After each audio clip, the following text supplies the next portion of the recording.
Nós hoje vamos fazer um estudo, como sempre o fazemos, eu e meu amigo Navarro, do livro Religião dos Espíritos, comentando algumas perguntas do Livro dos Espíritos, e através da psicografia do nosso Chico Xavier. Esse livro é muito interessante e hoje nós vamos conversar sobre duas perguntas, a 266 e a 626.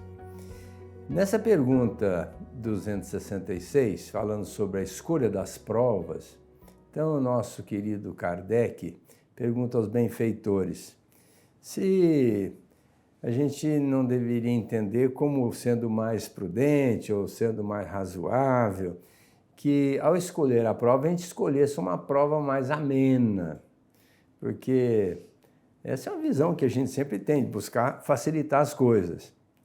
E o benfeitor foi dizer para Kardec que não, que quando a gente está no mundo espiritual, que a gente vê a vida num outro ângulo, a nossa responsabilidade, as ilusões desaparecem, então a gente vai escolher o que realmente é importante para a gente crescer e progredir espiritualmente. Na pergunta 626, então, ele faz uma pergunta para o benfeitor espiritual, se Jesus veio trazer o esclarecimento da lei divina, a lei natural, como é que ficou isso antes da vinda de Jesus? A pessoa assimilaria por uma intuição ou teria outro esquema? E o benfeitor foi dizer que tudo está na natureza, está aí para todo mundo entender e ver. E, inclusive os sábios que estudavam, os cientistas, procurando enfocar sabedoria, eles já depreenderam muito antes de Jesus sobre essas leis divinas e naturais e ensinavam as pessoas.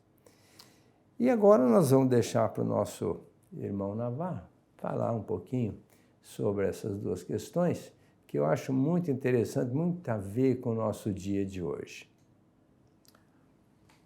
Olá, meus amigos, é sempre uma alegria estarmos aqui com o nosso querido Dr. Aguinaldo, aprendendo sempre. Mas essa questão 266, embora seja ela bastante simples, ela é de uma necessidade de reflexão muito grande. Por quê? Porque nós vivemos aqui na Terra, e é só observarmos as nossas reclamações, as nossas cobranças ao comportamento alheio por dificultarem as nossas vidas, que nós vivemos pela lei do menor esforço. Instintivamente, a gente busca a lei do menor esforço. A gente quer encurtar caminhos, se não atropelar caminhos, a gente quer tirar o peso dos ombros, né? Não nos importamos muito em pesar nos ombros alheios, né? Isso aí a gente não liga muito não. Mas nos nossos ombros a gente quer sempre uma carga menor. Isso é fruto do desenvolvimento dos nossos espíritos, que estamos saindo da instintividade, o instinto de sobrevivência, o instinto de preservação da espécie, de procriação, o instinto, que é uma espécie de inteligência, vai falar o Livro dos Espíritos, né? É mecânico. Então a gente está sempre em busca de um sentir-se bem, independentemente daquilo que está acontecendo, daquilo que é necessário. Ora, quando nós estamos no mundo espiritual, um pouco afastado das repercussões do corpo físico, nós já temos uma amplidão um pouquinho mais alargada. Nós já vamos ter noção clara, moralmente falando, de que o estágio que nós estamos experimentando lá no mundo espiritual poderia ser melhor. Então o espírito olha para frente, explicam os benfeitores, e ele vai perceber o que é que falta para ele ser mais feliz. O que é que falta para ele atingir a perfeição, que é o objetivo maior de nossas vidas, segundo propõe o mesmo Livro dos Espíritos, na questão 132. Então, lá no mundo dos espíritos, o véu espiritual desaparece. E aí a gente passa a enxergar as relações, passa a enxergar as vidas anteriores que nós tivemos, as condições que não aproveitamos de progresso e percebemos que há espíritos muito mais felizes do que nós outros. O que significa dizer que o espírito tem como que um arrependimento, né? Ele tem um arrependimento em função daquilo que ele deixou de fazer. E às vezes o espírito, então, de posse desse arrependimento, quer recuperar caminho, quer recuperar trabalho feito, quer que não foi feito no novo trabalho agora. E os benfeitores espirituais, então, precisam regular essa velocidade de acordo com as nossas forças. No mundo dos espíritos, a gente chega a pedir mais ainda do que a gente tem capacidade, justamente porque a gente tem pressa de ser feliz, a gente tem pressa de atingir a perfeição, porque visualiza como um todo. Ao reencarnarmos, volta a questão da pressão, entre aspas, do corpo material no espírito, a própria educação social que nos é colocada, a própria condição social, vai de novo sufocando aquele entendimento que nós tínhamos no mundo dos espíritos. De forma que aquilo que nós estamos vivendo aqui na Terra é menos do que nós pedimos. Tudo aquilo que está acontecendo aqui conosco, que faz parte de um programa reencarnatório, né, na questão 258, 8 questões atrás dessa que estamos analisando, nos é dito que nós é que fazemos o nosso próprio programa reencarnatório. E os benfeitores vão regulando, né, porque são muito mais sábios, muito mais experientes do que nós, daquilo que teríamos condições e competência. Mas se batermos o pé firme, eles vão deixar, porque aí a experiência do fracasso vai também tirar de nós a velocidade invigilante, a velocidade insegura, né? Então nós todos, repetindo, estamos aqui na Terra vivendo menos do que nós propomos no mundo dos espíritos, ou gostaríamos de propor. Então, qual é o ponto? O ponto é que a gente precisa reavaliar os nossos entendimentos, reavaliar os nossos valores e fugir de comparações. Porque muitas vezes a gente compara a vida de um, a vida de outro com a nossa e acha que a nossa aqui é pesada. Quando o programa reencarnatório é feito no particular, para cada um de nós. Nós estamos vivendo aquilo que pedimos, a menos ainda. Esse é o grande, vamos dizer, a grande verdade que a doutrina espírita tenta mostrar para nós. E que, como segundo Jesus, conhecereis a verdade e ela vos fará livres. Então, ele coloca, a cada um será dado de acordo com as obras. A semeadura é livre, a colheita é certa. Então, Jesus veio para esclarecer, só que eu acho que as pessoas não dão tanta importância às informações de Jesus. Porque se dessem, iriam ficar muito mais atentas. Porque nós estamos num mundo de expiação e provas, espíritos imperfeitos que nós somos, com vistas ao nosso progresso espiritual. Tem muita gente que não acredita na reencarnação, mas como é que fica? Se eu estou reencarnado, eu estou na carne, eu estou aqui. Se eu estou aqui, por que eu não estive antes? Se eu estou aqui, por que eu não estarei depois? É mais fácil a gente entender que a reencarnação é um fato, do que tentar mostrar que reencarnação não existe. E se não existisse a reencarnação, como é que haveria esse processo evolutivo? O meu amigo Navarro falou de instinto. Eu imagino que nessa época do instinto, nós estávamos lá na pedra lascada, né? Lá em tempos idos, como espíritos ainda extremamente primitivos. Fomos desenvolvendo as sensações e hoje estamos na faixa do sentimento. Mas como é que essa criatura sai lá da pedra lascada e cai aqui na nossa condição hoje, ou mesmo homo sapiens, mas com um nível de conscientização muito mais pleno, mais esclarecido sobre essas verdades? Através de muitas experiências, muitas vivências. Da mesma forma que o aluno sai do primário, vai para o ginasial, colegial, a universidade, vai continuar estudando sempre, assim é o espírito. Agora, quem é que vai fazer a prova para o aluno? É o pai? A mãe? Não. É o professor? Também não. É ele que vai ter que fazer a prova, para mostrar que ele não é um aluno ainda um reles, que não merece passar de ano. Pelo contrário, ele vai provar que ele sabe e vai passar de ano. Então, assim acontece conosco espiritualmente. Nós estamos encarnados aqui na Terra, uma prova, estamos saudando alguns débitos lá de trás, que nós ferimos a lei, e isso Jesus foi claro, pode semear, vai colher. E nós estamos colhendo hoje o que nós plantamos lá atrás. E nós vamos colher amanhã o que nós estamos plantando hoje. Agora, nós temos aulas.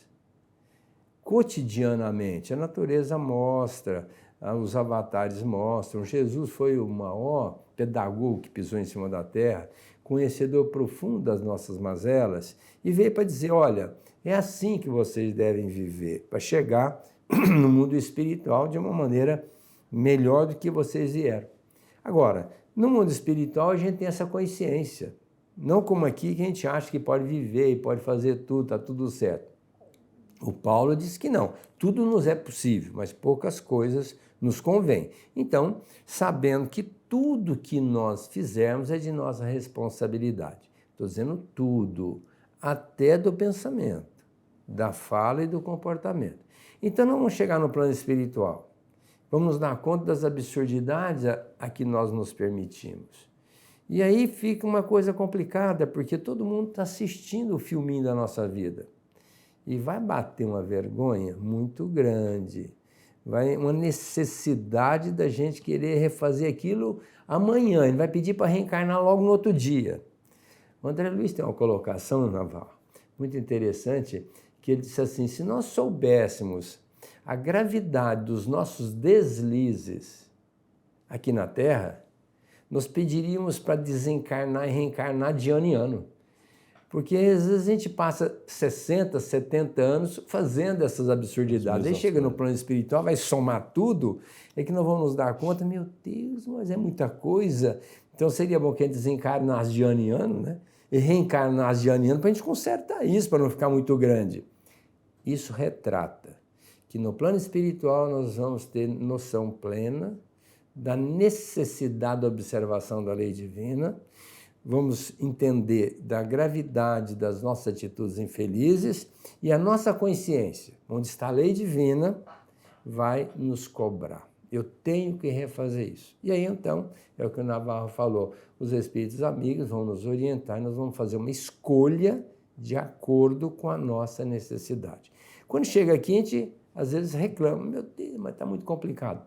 Mas tem muitos espíritos no plano espiritual que gostariam de estar no nosso lugar. E não sendo possível, nós já estamos aqui com a nossa prova, agora cabe a nós outros executá-la de uma maneira feliz para nós sermos aprovados para uma nova existência, voltarmos num ano um pouco melhor do que esse ano letivo que nós estamos vivendo agora. A melhor forma que a gente tem de aprender determinadas coisas é justamente passando por essas coisas. Então, Emmanuel vai dar um exemplo nesse capítulo, que tem como título Ante a Prova, né? Ele vai dar uns exemplos que a gente pode sintetizar aqui. Imaginemos que nós tenhamos uma dificuldade imensa de arrumar emprego e, consequentemente, a subsistência. Quem sabe, numa outra existência, a gente não fez muita questão de trabalhar, não valorizou o trabalho que estava à nossa disposição, a gente preferia a inércia, preferia viver pendurado em alguém. Imaginemos que tenhamos um filho rebelde dentro de casa, daqueles que não aceitam as nossas colocações, as nossas orientações, não nos respeitam. Quem sabe numa vida anterior não foi aquele companheiro de existência que a gente extraviou, que a gente prejudicou, que a gente causou um estrago na vida dele e ele perdeu a confiança em nós. Quem sabe também não foi um filho que a gente deixou sem nenhuma orientação e instrução e agora a gente retoma a posição. Enfim, Emmanuel vai colocar para nós que tudo aquilo que acontece são coisas necessárias ao nosso aprendizado em função de experiências malfadadas, de experiências naufragadas no passado e que agora a gente colhe o resultado, como bem colocou o doutor Aguinaldo, ou como disse Jesus, a cada um sempre será dado conforme as suas obras. E quem ferir pela espada será ferido. Então nós temos um processo de provas e, claro, também de expiações, que é de correção. Mas embutido nisso, o Espírito também pode pedir determinadas circunstâncias e características aqui na Terra para que ele possa se desvencilhar de entendimentos menos felizes. Não prejudicou ninguém, mas é ainda uma característica infeliz que ele quer corrigir. Aí ele pede determinadas dificuldades, determinados empecilhos, né? Determinadas condições para que ele possa exercitar novos valores, porque é da lei divina que nós todos progridamos, né? E volta a questão da lei que vai ser discutida na questão seguinte, na 626, né? O Senhor Jesus vem apresentar para nós no bojo toda a lei de Deus, que é, evidentemente, a lei natural e que é a única necessária para a nossa felicidade. A gente só é infeliz porque se afasta dela, dizem os benfeitores. Mas antes de Jesus e depois de Jesus, espíritos superiores têm encarnado aqui na Terra para fazer essa lei ser conhecida. E a gente não tem muito interesse em aprender isso ou aquilo que diz respeito à nossa necessidade comportamental, porque justamente vai pedir para que a gente abnegue, que a gente abra a mão, que a gente persevere, que a gente se esforce. E nesse mar de iniquidades que nós estamos vivendo hoje, é muito fácil a gente falar, mas por que eu tenho que me corrigir? Ninguém pensa nisso. Por que eu tenho que fazer isso se ninguém faz? E a coisa é individual, a cada um é dado segundo as suas obras. Então, o Senhor Jesus traz a sua mensagem de amor e no bojo dessa mensagem as características que nós devemos implementar no nosso comportamento. E nós outros ainda preferimos o homem velho, instintivo, da lei do menor esforço, do caminho mais curto, quando isso não vai burilar os nossos espíritos. É preciso pensar nisso. Quando Emmanuel analisa essa questão, ele vai falar que tudo está implícito no dia a dia, na natureza, na análise de tantos comportamentos. E ele faz uma colocação sobre a luz, né? A luz que seria uma energia.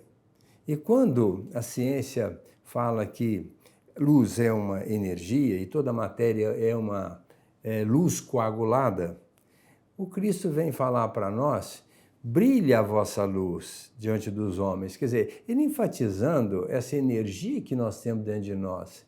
Nós precisamos fazer essa energia funcionar. Tem muita gente que comodamente se instala nem um pouco preocupando com os outros, só consigo mesmo. Uma energia que foi desperdiçada. Ela deveria ser usada para fazer alguma coisa em benefício dos outros. Quando a psicologia, por exemplo, recomenda que a gente cuide de não nos frustrarmos e que às vezes essa frustração nos deixa assim numa situação de disposição em contrário. Então, Jesus vai falar que nós precisamos entender que o que faz mal para nós é o que sai da nossa boca, não é o que entra. Exatamente em forma de pensamento, de atitude, expressão de um interior. Então, a ciência médica vem falar da gente também ter cuidado para não ter ódio, rancor, porque a gente sabe hoje que quem ama não adoece, ou quem ama adoece menos, de acordo com o nível de amor. Se a gente tem ódio, rancor, tem mágoa, a gente vai ficar doente, principalmente a depressão, e tem tantas outras doenças, como as doenças autoimunes. Então está lá Jesus dizendo, olha, ame o inimigo, faça o bem pelos que nos odeiam, perdoa, tolera, bendiga aqueles que falam mal de nós, quer dizer, não tenha nada contra os outros, porque isso faz com que a gente viva em paz. É o perdão, a convivência com as limitações alheias, a indulgência. Então, se a gente for analisar, eu estava conversando com meu amigo Navarro sobre a magnetologia. Segundo Emmanuel, é um dos responsáveis para comprovar a reencarnação. E a gente sabe hoje, por exemplo, que tem muitos estudiosos que regridem a criatura e entram em vidas pretéritas. Mas Jesus já falou isso antes. Se não nascer de novo, não adentra o reino dos céus. É necessário nascer de novo. Então, Jesus já falou sobre a reencarnação. E se a gente for analisar, Jesus já falou tudo sobre tudo, falou tudo sobre a nossa problemática e deu um recado. Faça assim, porque dessa forma você vai se construir. Então, às vezes a gente fica pensando, mas eu tenho que buscar uma fonte de informação para eu viver, aproveitar melhor a minha vida, dar um bom contributo nessa atual existência. Não tenhamos nenhuma dúvida que Jesus é o modelo e guia da humanidade. Nós temos que buscar os seus conceitos, as suas informações, estudar a sua proposta e vivenciar para a gente aproveitar muito bem esses ensinamentos, porque também não adianta a gente receber o ensinamento e não levar efeito. Pode ter avatar, pode ter o cientista, pode ter todo mundo mostrando para nós, mas se a gente não acordar para essa realidade e não vivenciar, nós vamos perder tempo. Jesus é atual, ele vai estar sempre falando do ontem, fala do hoje e falará do amanhã. Sempre Jesus, como disse meu amigo Navarro, mas não sem Kardec, porque para a gente entender Jesus tem que estudar Kardec. Esse título desse capítulo de Emmanuel é Jesus e Atualidade. Jesus está sempre atual. Por quê? Porque os nossos espíritos somos imortais e o Evangelho segundo o Espiritismo vai falar que o ponto que nós estamos vivendo hoje é do avanço intelectual. Mas no aspecto moral nós ainda estamos patinando. O que significa dizer que mais do que nunca as mensagens do Senhor Jesus, e ele vai dizer que são palavras de vida eterna, passa o céu e a terra, que são materiais, né? E não passam as suas palavras, é de uma atualidade premente. Então, se nós queremos ser felizes, se nós queremos alcançar a plenitude espiritual, ainda é Jesus o caminho, a verdade e a vida. E ninguém vai ao Pai, que é a própria perfeição, se não for por Ele. Por isso que Jesus é extremamente atual e sempre vai ser. Tanto que ele garante para nós que ele não nos deixaria órfãos e que permaneceria conosco até o fim dos tempos, porque ele sabe que nós temos necessidade dele. Nós é que ainda não nos convencemos de que nós temos essa necessidade de tê-lo como guia e modelo, de caminhar junto com ele. Não nos iludamos com o mundo, com o comum, com aquilo que é prática comum nos dias de hoje. Percebamos que tudo isso que o mundo nos dá ainda não nos deixou felizes. A única coisa que vai nos deixar felizes é a prática do amor. É o que vai aliviar nossa consciência, é o que vai permitir que a gente perceba a felicidade possível de ser percebida no mundo que nós estamos, né? Mas é suficiente para a gente acelerar o nosso processo de reencarnação, o processo das reencarnações buscando o progresso. Mais do que nunca, Jesus é a nossa necessidade. Agora, como bem disse o Dr. Aguinaldo, nunca sem Kardec. Por quê? Porque o próprio Livro dos Espíritos vai dizer que era preciso esmiuçar, através dos benfeitores espirituais, aquilo que o Senhor trouxe, ou seja, trazer para o miudinho, trazer para o dia a dia, para que a gente possa compreender definitivamente do que se trata, que é o trabalho de Jesus, fazer com que a gente seja feliz o mais rápido possível. Nós é que estamos teimando com as questões instintivas, aí buscando a lei do menor esforço, né? E não querendo conhecer a lei como ela se apresenta para nosso próprio benefício. O Emmanuel vai comentar que, às vezes, a evolução aqui que nós estamos atravessando, televisão, rádio, avião a jato, hoje tem satélite e tantas coisas fantásticas, maravilhosas que une essa plede de elementos, unem as pessoas no planeta. Mas Jesus já falou isso quando ele passou por aqui, são amai-vos uns aos outros, né? Então, essa união fraterna é que vai ser a grande deixa para a gente fazer com que o nosso planeta passe de expiação e provas para regeneração. Uma vez que ele colocou com muita propriedade, há muitas moradas na casa de meu pai. Hoje nós estamos na Terra, planeta ainda bem limitado. Vamos estar na Terra, possivelmente, se tivermos esse merecimento em futuras reencarnações, já uma Terra diferente, melhorada. Mas para isso nós temos que estar nos alicerçando nesses princípios crísticos, do amar-vos uns aos outros. Não se admite mais guerra, não se admite mais contendas, essas essas agressões que a gente assiste aí todo dia propalado na mídia. Nós precisamos trabalhar numa outra faixa vibratória, num outro diapasão, ou seja, na faixa do amor ao próximo, fazer ao outro que não gostaríamos que o outro nos fizesse. Aí nós vamos construir um planeta melhor para nós estarmos reencarnando em épocas futuras numa situação muito mais privilegiada. Com menos provas e menos expiações, né? Que é a questão 922 do Livro dos Espíritos, né? Aliás, a questão 920 do Livro dos Espíritos fala que é um dever nosso diminuir as nossas provas e as nossas expiações, para que a gente possa ser feliz tanto quanto é possível ser. Então, como nós somos responsáveis por aquilo que nós estamos fazendo, evidentemente, se nós fazermos melhor, menos necessidade de provas e de expiações. Consequentemente, mesmo menos necessidade de sofrimento.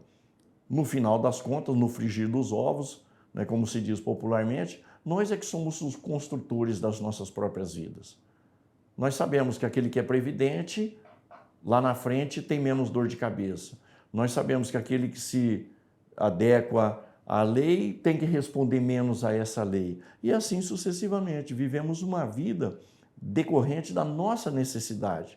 E a providência divina, né, que sabe muito antes de nós pedirmos o de que nos é necessário, a providência divina está sempre trabalhando para resgatar o espírito, está sempre trabalhando para colocá-lo no caminho da renovação, está sempre trabalhando para envolver o espírito nessa consciência de que ele é o construtor do seu próprio destino, né? Por isso, não mais primarismo. Diante das dificuldades, não mais desculpismo, não mais acusação de quem causou aquilo, nem de que somos perseguidos por Deus ou esquecidos por Ele. Não, nós temos a necessidade de encarar a vida como ela precisa ser encarada, né? E esse é um processo de educação. O que é que temos para hoje? O que é que dá para fazer? O que é que vamos fazer sem tirar o bem-estar alheio? Esse é o nosso caminho que o estudo do Evangelho, junto com a doutrina espírita, está nos encaminhando para o entendimento. Encerrando nosso programa, convidando vocês para estarem conosco semana que vem, eu queria colocar uma frase do Ezequiel, um profeta bíblico. Meu Pai não quer que o ímpio sofra, quer que ele se transforme.